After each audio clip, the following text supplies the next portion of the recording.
दोस्तों, आप सभी का हमारे YouTube चैनल इनसाइड सक्सेस में चैनल को सब्सक्राइब करें और दोस्तों को शेयर करें।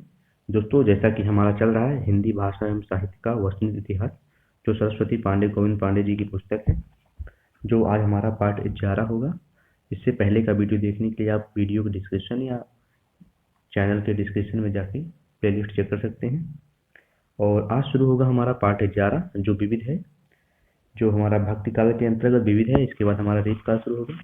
तो शुरू करते हैं दोस्तों विविध। तब तक हमारे चैनल को सब्सक्राइब करें और दोस्तों को शेयर करें। ये जितने भी हिंदी के एग्जाम में बहुत ही इंपॉर्टेंट प्रश्न बनेंगे, इसमें से बहुत ही इंपॉर्टेंट, खास कैंडिडेट जीआरएफ, यूजीटी, टीजीटी, तो ध्यान देंगे। शुरू करते हैं दोस्तों विविध।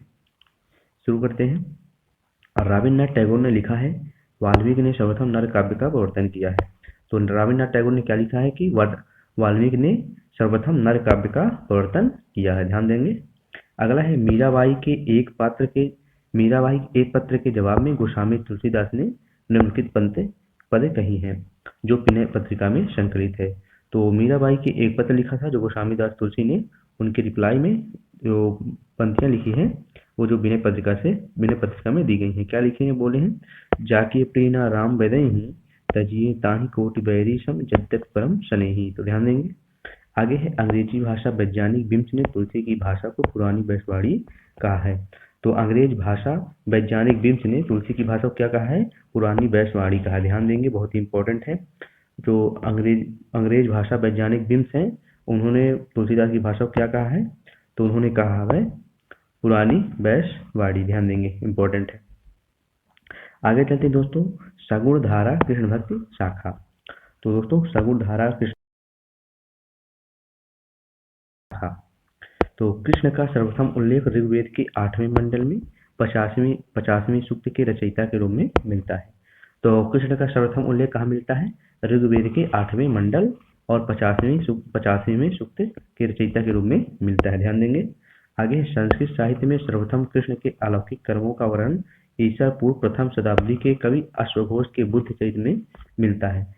तो संस्कृत साहित्य में सर्वप्रथम कृष्ण का अलौकिक कर्मों का वर्णन ईसा के प्रथम पूर्व कवि अश्वघोष के रचित बुद्ध चरित्र में मिलता है, ध्यान देंगे। बुद्ध चरित्र में जो किनकी रचना है, अश्वघोष की है, उसमें कृष्ण का अलौकिक कर्मों का वर्णन मिलता है। राधा का प्रथम वर्णन हाल की प्रथम प्रकृत रचना गाथा सप्तशती या गाथा सप्तशती में हुआ, जो प्रथम शताब्दी की रचना है। तो राधा का प्रथम वर्णन किसमें मिला, प्राकृत रचना है जो गाथा सप्तशती है या गाथा सप्तशती जिसे कहते हैं, जो प्रथम शताब्दी में रची गई थी, तो उसमें पहला वर्णन मिलता है। आगे है कृष्ण भक्त कवियों का आधार ग्रंथ भागवत महापुराण है। तो कृष्ण कवियों का आधार ग्रंथ कौन सा है, भागवत महापुराण, ध्यान देंगे। कृष्ण भक्त कवियों का आधार ग्रंथ क्या है, भागवत पुराण है। आगे देखते हैं दोस्तों कृष्ण काव्य। तो आगे देखते हैं दोस्तों कृष्ण काव्य परंपरा के प्रमुख संप्रदाय एवं आचार प्रवर्तकों को संक्षिप्त विवरण कार्यक्रम अनुसार है। तो आगे देखते हैं दोस्तों कृष्ण काव्य परंपरा के जो प्रमुख संप्रदाय हैं और आचार्यों का प्रवर्तक बारे में जानकारी प्राप्त करते हैं। तो पहले आचार है निम्बकाचार। निम्बकाचार का जीवन काल क्या है, 1114 से 1162 ईस्वी तक, ध्यान देंगे। निम्बकाचार पहले आचार हैं, इनका जीवन काल 1114 से 1162 है। इनका जन्म स्थान कहाँ है, नीमबापुर, ध्यान देंगे, नीमबापुर इनका जन्म स्थान है। गुरु क्या नाम है इनके, नारद मुनि नाम है, ध्यान देंगे, गुरु क्या नाम है, नारद मुनि है। और कौन से संप्रदाय के हैं, सनकादिक संप्रदाय, ध्यान देंगे। द्वैतवाद दार्शनिक मत है इनका, ध्यान देंगे। आगे जो आचार्य हैं वल्लभाचार्य ने 1478 से 1530 इनका जीवन काल है ईस्वी तक। और चंपारण इनका जन्म स्थान है। और विष्णु स्वामी इनके गुरु हैं। ये रुद्र संप्रदाय की स्थापना किए थे और शुद्ध द्वैतवाद के दार्शनिक हैं, ध्यान देंगे। अगले हैं स्वामी हरिदास। इनका जीवन काल है 1478 से 1578 तक, ध्यान देंगे। 1478 से 1578 इनका जीवन काल है, ध्यान देंगे। और ये वृंदावन राजापुर में इनका जन्म स्थान है। और गुरु कौन है इनके, आर्धीर गुरु हैं, ध्यान देंगे, आर्धीर इनके गुरु हैं, ध्यान देंगे, आर्धीर इनके गुरु है, बहुत इंपॉर्टेंट है। और कौन से संप्रदाय के हैं, शक्ति संप्रदाय के, ध्यान देंगे, शक्ति संप्रदाय के, ठीक है। अगले हैं चैतन्य महाप्रभु। तो चैतन्य महाप्रभु के जीवन काल क्या है, 1486 से 1533 ईस्वी तक। और जन्म स्थान कहाँ है, नवदीप बंगाल में। और इनके गुरु कौन हैं, इनके गुरु हैं केशव भारती, ध्यान देंगे, केशव भारती इनके गुरु हैं। कौन से संप्रदाय से हैं, ये गौड़ी संप्रदाय से, ध्यान देंगे, गौड़ी संप्रदाय से हैं। और दार्शनिक कौन सा है इनका? अंचित्य।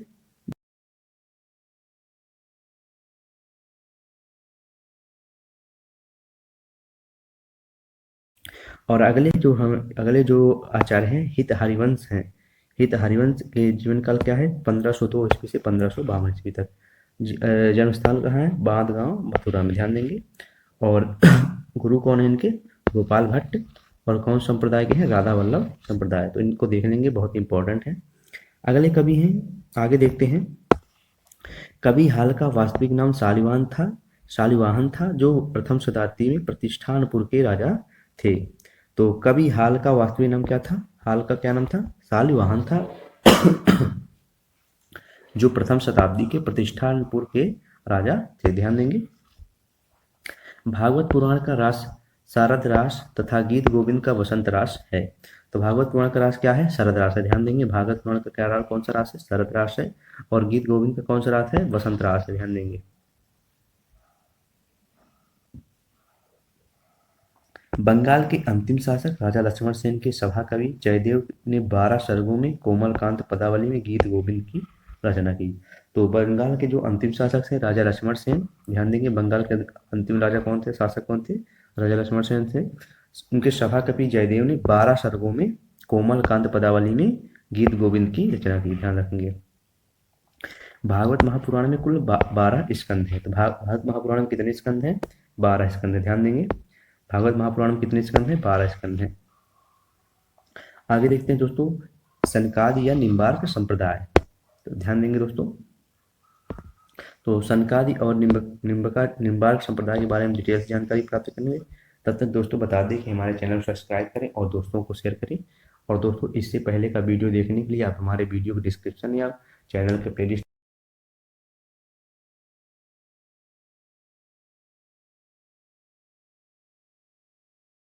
कृष्ण के सगुण रूप को सर्वप्रथम प्रतिपादन निम्बार्काचार्य ने किया था। तो भक्ति के निर्मित विष्णु के स्थान पर कृष्ण के सगुण रूप का सर्वप्रथम प्रतिपादन किसने किया? तो निम्बार्काचार्य ने किया था। निम्बार्काचार्य का मूल नाम नियमानंद था। और निम्बार्क का अर्थ है नीम पर सूर्य के दर्शन कराने वाला। तो निम्बार्काचार्य का मूल नाम क्या था? नियमानंद था, ध्यान देंगे। और निम्बार्क का क्या अर्थ होता है? नीम पर सूर्य के दर्शन कराने वाला, ध्यान रखिए। निम्बार्क क्या अर्थ होगा? नीम पर सूर्य के दर्शन कराने वाला। आगे निम्बार्क को भागवत पीठ के सुदर्शन चक्र का अवतार माना जाता है। इनका एक नाम सुदर्शन भी है। तो निम्बार्क को क्या माना जाता है? भगवान कृष्ण के सुदर्शन चक्र का अवतार माना जाता है, ध्यान देंगे। निम्बार्क को भगवान कृष्ण का सुदर्शन चक्र का अवतार माना जाता है।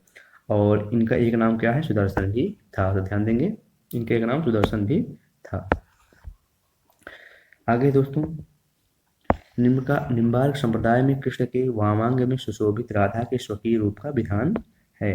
तो ध्यान देंगे, निम्बार्क के संप्रदाय में कृष्ण के वामांग में सुशोभित राधा के स्वकीय रूप का विधान है। निम्बार्काचार्य के 4 शिष्य थे। तो निम्बार्काचार्य कितने शिष्य थे? 4 शिष्य थे। कौन कौन से थे? पहले हैं श्रीनिवासाचार्य, दूसरे हैं औदुम्बाचार्य, तीसरे हैं गौर मुखाचार्य और चौथे हैं श्री लक्ष्मण भट्ट। श्रीनिवासाचार्य ने वेदांत कौस्तुभ ग्रंथ की रचना की। ध्यान देंगे कि जो पहले शिष्य थे श्रीनिवासाचार्य, तो इन्होंने कौन सी रचना की? वेदांत कौस्तुभ की रचना की, ध्यान देंगे। निम्बार्काचार्य ने 5 ग्रंथों की रचना की, जो निम्न है। तो निम्बार्काचार्य ने कितने ग्रंथों की रचना की? 5 की। कौन कौन से? पहला है वेदांत परिजात सौरभ, दूसरा है 10 श्लोकी, तीसरा है श्री कृष्ण स्तवराज और चौथा है मतरहस्य फोर्सी।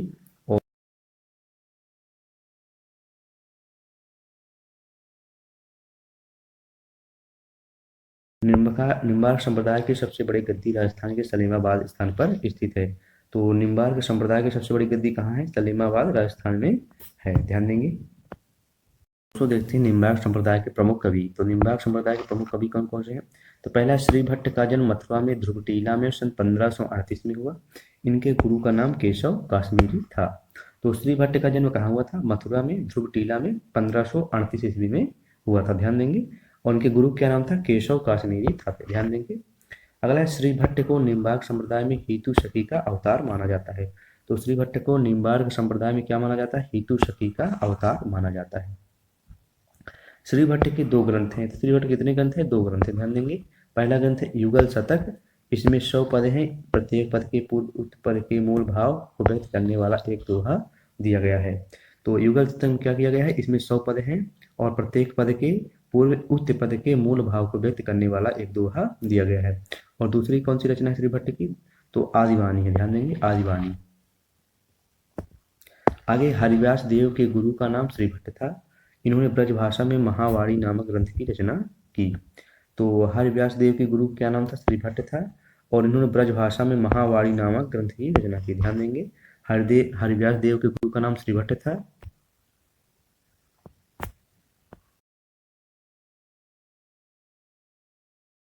हरिव्यास देव के गुरु का नाम श्रीभट्ट था और उन्होंने ब्रजभाषा में महावाणी नामक ग्रंथ की रचना की है, ध्यान रखेंगे। अगला है परशुराम देव के गुरु का नाम हरिदास देव था। इन्होंने ही निम्बार्क संप्रदाय के गद्दी को राजस्थान के सलेमाबाद में स्थापित किया। तो परशुराम देव के गुरु का क्या नाम था, हरिव्यास देव था, और इन्होंने ही निम्बार्क संप्रदाय के जो गद्दी थी राजस्थान को सलामाबाद में स्थापित किया था।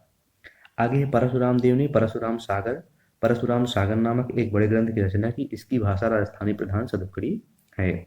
तो परशुराम देव ने परशुराम सागर नाम की एक ग्रंथ की रचना की थी, जो बड़ा ग्रंथ था। इसकी भाषा कौन सी थी, राजस्थानी प्रधान सदुक्कड़ी थी। चलते हैं दोस्तों आगे देखते हैं वल्लभ संप्रदाय के बारे में जानकारी प्राप्त करते हैं। शुरू करते हैं दोस्तों वल्लभ संप्रदाय। वल्लभाचार्य सुल्तान सिकंदर लोदी तथा बाबर के समकालीन थे। तो जो वल्लभाचार्य थे उन्होंने सुल्तान सिकंदर लोदी तथा बाबर के समकालीन थे।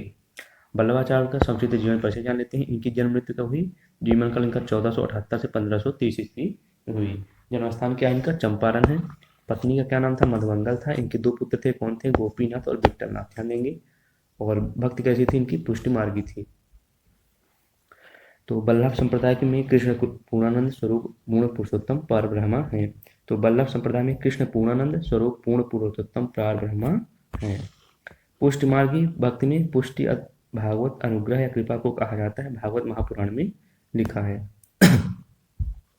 तो पुष्ट मार्गी भक्ति में पुष्टि को भागवत अनुग्रह या कृपा को कहा जाता है, भागवत महापुराण में ये चीज लिखा गया है। पुष्टि किम में पोषणम किम तदनुग्रह भागवत कृपा। पुष्टि मार्गी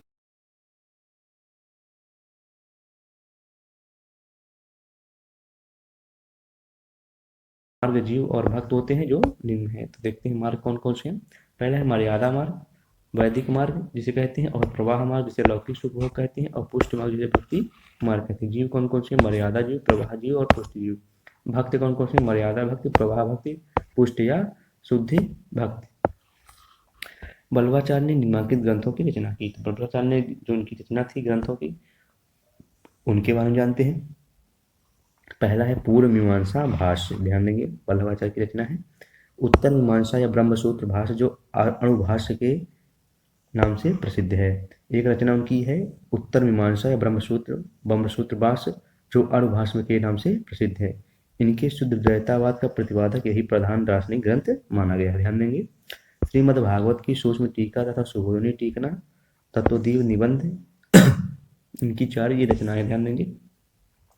आगे जानकारी प्राप्त करते हैं। अणुभाष्य वल्लभाचार्य का अधूरा ग्रंथ था, जिसे उनके पुत्र वल्लभाचार्य का अधूरा ग्रंथ था, और उसका पूर्ण कौन किया, उनको कंप्लीट किसने किया, तो विट्ठलनाथ ने उसे कंप्लीट किया है।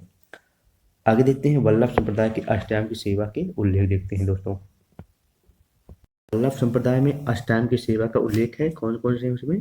तो पहला है मंगलाचरण, और दूसरा है श्रृंगार, तीसरा है ग्वाल, चौथा है राजयोग, पांचवा है उत्थापन, छठवां है भोग, सातवां संध्या आरती और आठवां है शयन। आगे दोस्तों सन 1519 ईस्वी में वल्लभाचार्य के शिष्य पूरनमल खत्री ने गोवर्धन पर्वत पर श्रीनाथ जी का मंदिर बनवाया, जिसका प्रबंध दायित्व कृष्णदास पर था। तो सन 1519 ईस्वी में वल्लभाचार्य के जो शिष्य पूरनमल थे, खत्री थे, उन्होंने गोवर्धन पर्वत पर श्रीनाथ जी का मंदिर बनवाया था, जिसका प्रबंध दायित्व किसके था, कृष्णदास पर था, ध्यान देंगे। गोस्वामी विट्ठलनाथ सन 1565 ईस्वी में 4 वल्लभाचार्य और 4 अपने शिष्यों को मिलाकर अष्टछाप की स्थापना की।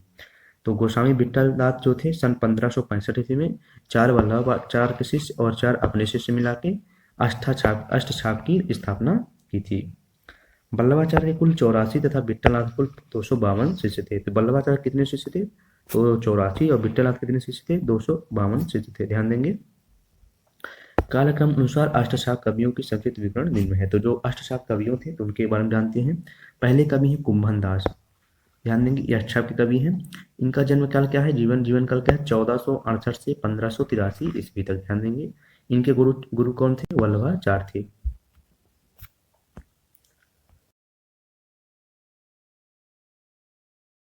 जीवन काल 1468 से 1583, और इनके गुरु कौन है? वल्लभाचार्य था। और इनका जन्मस्थान क्या है? जमुनावतो, उत्तर प्रदेश, ध्यान देंगे। कुंभन दास, जीवन काल 1468 से 1583 ईस्वी तक, गुरु वल्लभाचार्य, और जमुनावतो, उत्तर प्रदेश इनका जन्मस्थान है। अगले कवि हैं सूरदास, इनका जीवन काल क्या है? 1478 से 1583 ईस्वी तक। इनके गुरु क्या नाम है? वल्लभाचार्य, और ये सीही, उत्तर प्रदेश के जन्मस्थान है। अगले जो अष्टशप के कवि हैं परमानंद दास हैं, इनका जीवन काल 1493 से ईस्वी तक है। 1493 से आगे नहीं पता है। और गुरु कौन है? वल्लभाचार्य इनके हैं। और कन्नौज उत्तर प्रदेश में इनकी जन्मस्थान है। अगले कवि हैं जो कृष्णदास हैं, इनका 1496 से 1578 तक इनका जन्म काल है, जीवन काल। और इनका गुरु कौन है? वल्लभाचार्य जी हैं। और जन्मस्थान क्या है? चिलोतरा, गुजरात में है, ध्यान देंगे। और अगले कवि हैं गोविंद स्वामी, इनका जीवन काल है 1505 से 1585 तक। और इनके गुरु का नाम विट्ठलनाथ था। और आंतरिक राजस्थान में इनका जन्म स्थान था। अगले जो कवि हैं वो हैं शीत स्वामी, इनका जीवन काल 1515 से 1585 ईस्वी था। और इनके गुरु का नाम विट्ठलनाथ था। और मथुरा, उत्तर प्रदेश में इनका जन्म स्थान है। अगले कवि है चतुर्भुज दास, इनका जीवन काल 1530 से 1585 है। और विट्ठलनाथ इनके गुरु हैं। और जमुनावती, उत्तर प्रदेश इनका जन्म स्थान है। अगले कवि है नंददास, इनका जो जीवन काल है 1535 से 1583 है। और इनके गुरु का नाम विट्ठलनाथ है। और रामपुर, उत्तर प्रदेश इनका जन्म स्थान है, ध्यान देंगे। 4 ये वल्लभाचार्य शिष्य और 4 विट्ठलनाथ के शिष्य हैं जो अष्टशाप के कवि हैं।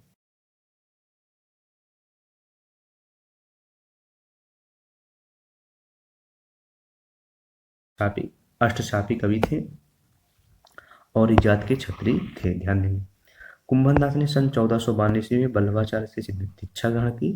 तो कुंभन दास ने 1492 ईस्वी में वल्लभाचार्य से दीक्षा ग्रहण की थी, ध्यान देंगे। कुंभन दास अकबर के निमंत्रण पर पैदल ही फतेहपुर सीकरी गए, जिस पर अफसोस करके लिखते हैं। तो कुंभन दास जो थे तो अकबर के निमंत्रण पर पैदल ही फतेहपुर गए थे। और उन्होंने क्या कौन सी पंक्ति लिखी है कि संतन को कहाँ सीकरी सो काम, आवत जात पनह या टूटे बिसर गयो हज नाम। तो ध्यान देंगे, ये जब कुंभन दास ने रचना की है जब सीकरी, फतेहपुर सीकरी गए थे अकबर के निमंत्रण पर। आगे आचार्य हजारी प्रसाद द्विवेदी ने लिखा है सूरदास जी ब्रजभाषा के प्रथम कवि हैं। और लीलागान का महान समुद्र सूर सागर ही उसका प्रथम काव्य है। तो आचार्य हजारी प्रसाद द्विवेदी ब्रजभाषा के प्रथम कवि किसे माना है? सूर सागर को माना है। और लीलागान का महान समुद्र सूर सागर ही उसका प्रथम काव्य है। सूरदास का जन्म वैशाख शुक्ल 5 दिन मंगलवार संवत 1535 विस्वत या 1478 ईस्वी को हुआ। ये वल्लभाचार्य से 10 दिन ही छोटे थे, तो ध्यान देंगे। सूरदास का जन्म कब हुआ? वैशाख शुक्ल 5 को, और दिन मंगलवार, और संवत 1535 और ईस्वी 1478 हो जाएगा को हुआ था। और वल्लभाचार्य इनसे 10 दिन छोटे थे, ध्यान रखेंगे। सूरदास के जन्म स्थान के संबंध में 2 मत है जो निम्न है। तो इनके जो जन्म स्थान के बारे में मतभेद है, तो उसके बारे में जानकारी करते हैं। रुनकता गौघाट कौन कौन मानते हैं? तो रुनकता गौघाट मानते हैं श्याम सुंदर दास, रामचंद्र शुक्ला, हजारी प्रसाद द्विवेदी, इनका जन्म स्थान रुनकता गौघाट मानते हैं। और सीही कौन कौन मानते हैं? तो वार्ता साहित्य डॉक्टर नागेंद्र और गणपत चंद्र, इनका जन्म स्थान सीही मानते हैं। आगे देखते हैं, वल्लभाचार्य ने सूरदास को भागवत लीला वर्णन करने का उपदेश दिया।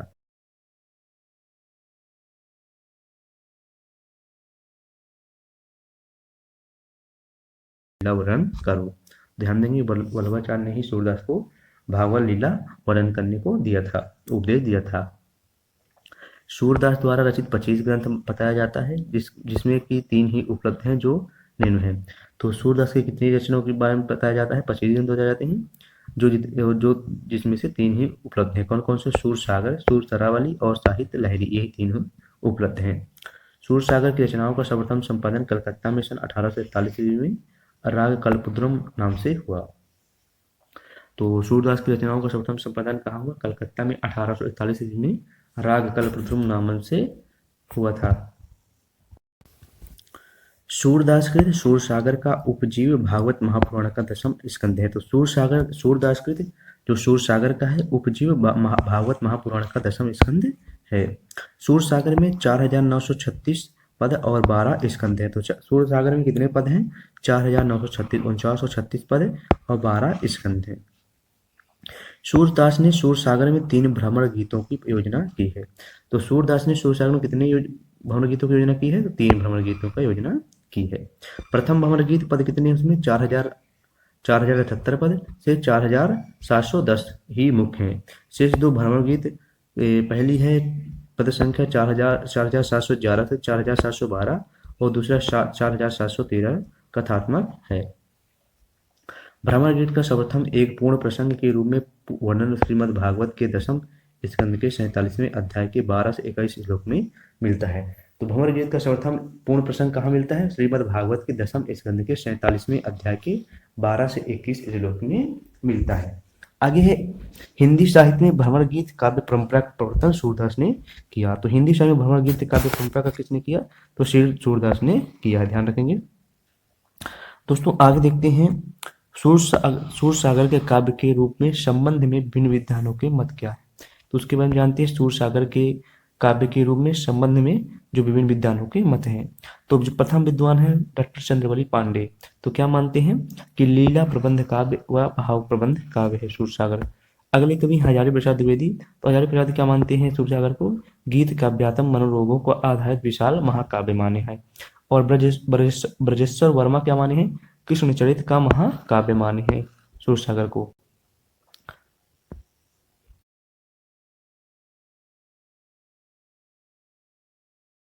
भ्रमर गीत में कुल 700 पद हैं। प्रोफेसर मैनेजर पांडे ने भ्रमर का 3 रूप बताया है। पहला कृष्ण का प्रतीक, ऊर्ध्व का प्रतीक और स्वतंत्र रूप में। तो भ्रमर गीत में कितने पद हैं? 700 पद हैं। और प्रोफेसर मैनेजर पांडे ने भ्रमर के कितने रूप बताए हैं? 3 बताए हैं। कौन कौन से? कृष्ण का प्रतीक, ऊर्ध्व का प्रतीक और स्वतंत्र रूप में बताए हैं। आगे भ्रमर को उपालब्ध काव्य भी कहा जाता है। तो भ्रमर को क्या कहा जाता है? उपालब्ध काव्य भी कहते हैं। आचार्य रामचंद्र शुक्ल ने इसे ध्वनि काव्य भी कहा है। तो भ्रमर गीत को और क्या कहा जाता है? उपालब्ध काव्य भी कहते हैं और आचार्य रामचंद्र शुक्ल ने इसे ध्वनि काव्य भी कहा है। सूर सरावली में 1107 छंद हैं। इसकी रचना संसार को होली का रूपक मानकर ही की गई है। तो सूर सरावली में कितने छंद है? 1107 छंद है और इसकी रचना संसार को होली का रूपक मानकर ही की गई है। आगे साहित्य लहरी 1550 ईस्वी में अलंकार और नायिका भेदों का उदाहरण प्रस्तुत करने वाला 118 दृष्टिकूट पद हैं। तो जो साहित्य लहरी है 1550 ईस्वी में लिखी गई है। इसमें अलंकार और नायिका भेदों का उदाहरण प्रस्तुत करने का वाले 118 दृष्टिकूट पद दिए गए हैं। आगे आचार्य रामचंद्र शुक्ल ने लिखा है कि वात्सल और श्रृंगार के क्षेत्र का जितना अधिक उद्घाटन सूर्य ने बंद आंखों से किया, उतना किसी और कवि ने नहीं। इन क्षेत्रों का कोना कोना हुए झांक आए हैं। तो आचार्य रामचंद्र शुक्ल क्या कहते हैं कि वात्सल और श्रृंगार रस को जितना अधिक उद्घाटन सूर्य ने बंद आंखों से किया है, उतना किसी और कवि ने नहीं किया है। उन्होंने क्षेत्र के कोना कोना व झांक आए हैं। आगे कहते हैं आचार्य रामचंद्र शुक्ल लिखते हैं कि सूर्य की बड़ी भारी विशेषता है नवीन प्रसंगों की उद्भावना, प्रसंगोद्भावना करने वाली ऐसी प्रतिभा हम तुलसी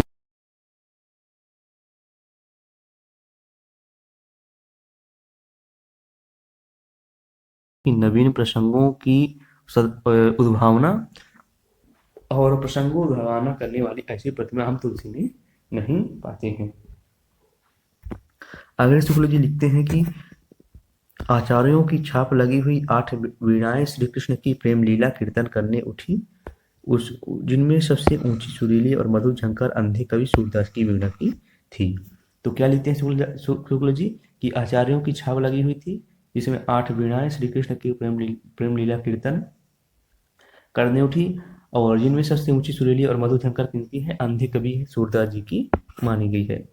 आचार्य हजारी प्रसाद द्विवेदी ने लिखा है कि सूरदास जब अपने विषय का वर्णन शुरू करते हैं तो मानो अलंकार शास्त्र हाथ जोड़कर उनके पीछे दौड़ा करता है और उपमाओं की बाढ़ आ जाती है। रूपकों की वर्षा होने लगती है, संगीत के प्रवाह में कवि स्वयं बह जाता है। तो आगे सूरदास की मृत्यु पर विठलनाथ ने क्या लिखा है कि पुष्टि मार्ग को जहाज जात है, जाय कछु लैनो होए जो लेऊं। तो सूरदास की मृत्यु पर विठलनाथ ने क्या लिखा है कि बहुत महत्वपूर्ण, ध्यान देंगे ये, कि पुष्टि मार्ग को जहाज जात है, जाय कछु लैने हो सो ले। सूरदास का अंतिम पद क्या सूरदास का अंतिम पद निम्नलिखित है, तो कौन सा लिखे हैं? खंजन नयन रूप रस माते, अतिशय चरा चपल अनिहारे पल पिजरा न समाते। तो सूरदास का अंतिम पद क्या है? खंजन नयन रूप रस माते, अतिशय चरा चपल अनिहारे पल पिजरा न समाते। आगे है, सूरदास को वत्सल रस का सम्राट माना जाता है। तो ध्यान देंगे, बहुत ही इंपॉर्टेंट है कि सूरदास को वत्सल रस का सम्राट माना जाता है। परमानंद ने वल्लभाचार्य से अरेला प्रयाग में दीक्षा ग्रहण किया। तो परमानंद जो थे वल्लभाचार्य से अरेला प्रयाग में दीक्षा ग्रहण किया है। परमानंद दास की रचनाओं में परमानंद सागर प्रमुख है, जिसमें 635 पद हैं। इसके अतिरिक्त दान लीला तथा ध्रुव चरित्र भी इनकी रचना है। तो परमानंद दास की प्रमुख रचना कौन सी है? परमानंद सागर है, जिसमें 635 पद हैं। और इसके अतिरिक्त कौन सी इनकी रचना है? दान लीला और ध्रुव चरित्र भी इनकी रचना है। ध्यान देंगे। कृष्णदास कुणबी जाति के शूद्र थे। इनके प्रमुख ग्रंथ जुगलमान चरित्र, भ्रमर गीत और प्रेम तत्व निरूपण है। तो कृष्णदास कुणबी जाति के शूद्र थे और इनकी प्रमुख ग्रंथियां कौन कौन से हैं? ग्रंथ कौन कौन से? जुगलमान चरित्र, भ्रमर गीत और प्रेम तत्व इनके प्रमुख काव्य हैं। आगे गोविंद स्वामी ब्रजमंडल के महावन नामक स्थान पर रहते थे। तो गोविंद स्वामी कहाँ रहते थे? ब्रजमंडल के महावन नामक स्थान पर रहते थे। गोविंद स्वामी जहाँ रहते थे वहाँ वह स्थान गोस्वामी स्वामी की कदम खंडी नाम से प्रसिद्ध है। स्वामी से संगीत ज्ञान की शिक्षा ग्रहण करते थे। तो अकबर के जो नवाब थे तानसेन, गोविंद स्वामी से संगीत ज्ञान की शिक्षा ग्रहण किए थे। ध्यान देंगे। आगे इनकी पदों का संकलन गोविंद स्वामी के पद नाम से प्रसिद्ध है। तो गोविंद स्वामी की जो रचना है गोविंद स्वामी के पद नाम से प्रसिद्ध है। ठीक स्वामी बीरबल के पुरोहित थे। पुष्ट मार्ग में दीक्षित होने के बाद एक गोवर्धन पर्वत के निकट पुंछरी नामक स्थान पर तमाल वृक्ष की छाया में रहते थे। तो क्षीर स्वामी बीरबल के पुरोहित थे और पुष्ट मार्ग में दीक्षित होने के बाद एक गोवर्धन पर्वत के निकट पुंछरी नामक स्थान पर तमाल वृक्ष की छाया में रहते थे। इनकी स्फुट रचनाओं का संकलन पदावली नाम से प्रसिद्ध है। तो जो इनकी रचनाएं स्फुट रचनाएं हैं उनका संकलन पदावली नाम से प्रसिद्ध है। चतुर्भुज दास प्रसिद्ध अष्टचाप कवि हैं, कुंभन दास के कनिष्ठ पुत्र थे। तो जो चतुर्भुज दास हैं इनके प्रसिद्ध अष्टचाप कवि हैं, प्रसिद्ध अष्टचाप कवि कुंभन दास के कनिष्ठ पुत्र थे। चतुर्भुज दास के स्फुट पदों का संकलन चतुर्भुज कीर्तन संग्रह, कीर्तनवावली व दान लीला नाम से प्रकाशित है। तो चतुर्भुज के जो पदों का संकलन है, स्फुट पदों का संकलन है, तो चतुर्भुज कीर्तन संग्रह, कीर्तनवली, दान लीला नामक से प्रकाशित है।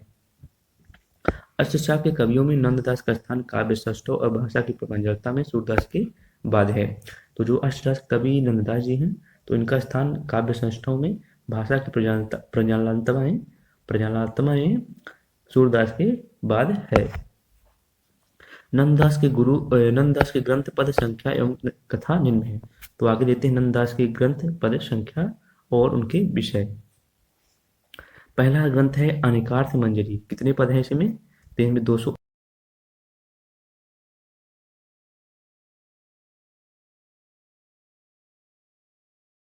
इसका विषय क्या है? अमर कोश के आधार पर लिखा गया है, पदों का वर्णन किया गया है, सुदामा चरित्र। अगला ग्रंथ है रस मंजरी, जिसमें 270 पद संख्या है और नायिका भेद किया गया है। अगली रचना है रूप मंजरी, जो लघु प्रेमाख्यान काव्य है। अगली रचना है बिरह मंजरी, जो 147 पद संख्या है। नायिकाओं का बिरह वर्णन इसमें 12 मासा की है। अगला है श्याम सगाई, 63 पद इसमें दिए गए हैं और श्यामा श्याम की सगाई के बारे में विषय है इसका। रुक्मणी मंगल, इसमें 90 पद हैं और विवाह काव्य का बारे में बताया गया है। अगली रचना है भंवर गीत, जो इसमें 216 पद संख्या है। सगुण और निर्गुण पर गोपी और उद्धव का संवाद दिया गया है।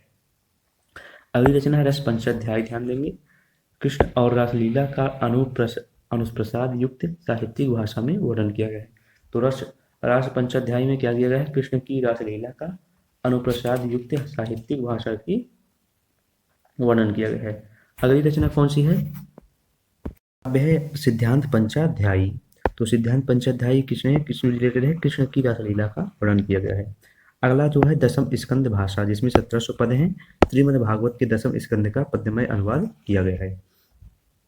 आगे रस पंचाध्यायी रोला छंद में लिखा गया है। वियोगी हरि ने इसे भी हिंदी का गीत गोविंद कहा है। यह 5 अध्याय में विभक्त है। तो रस पंचाध्यायी जो है रोला छंद में लिखा गया है और वियोगी हरि ने इसे गीत का गोविंद हिंदी का गीत गोविंद कहा है और यह 5 अध्याय में विभक्त है। हिंदी के समस्त भ्रमर गीतों में नंददास का भ्रमर गीत दार्शनिक दृष्टि से सर्वश्रेष्ठ है। तो हिंदी में जो समस्त भ्रमर गीत लिखे गए हैं उसमें नंददास के जो भ्रमर गीत हैं वो दार्शनिक दृष्टि से सर्वश्रेष्ठ माना गया है। नंददास को जड़िया कहा जाता है। तो नंददास को क्या कहा जाता है? जड़िया कहा जाता है। इनके बारे में कहा गया और कवि गड़िया नंददास जड़िया। तो ध्यान देंगे, नंददास को जड़िया कहा जाता है और कवि गड़िया नंददास जड़िया, ये पंक्ति बनाई। तो दोस्तों आज का हमारा ये सेशन समाप्त होता है। अगला पार्ट हमारा जो 12 होगा उसमें हम बात करेंगे सखी संप्रदाय के। तब तक दोस्तों हमारे चैनल को सब्सक्राइब करें और दोस्तों को शेयर करें और वीडियो को डिस्क्रिप्शन में जाके और भी जो पिछले वीडियो देखने के लिए उनका लिंक ज्वाइन करें, लिंक से देखें या प्लेलिस्ट चेक करें। धन्यवाद।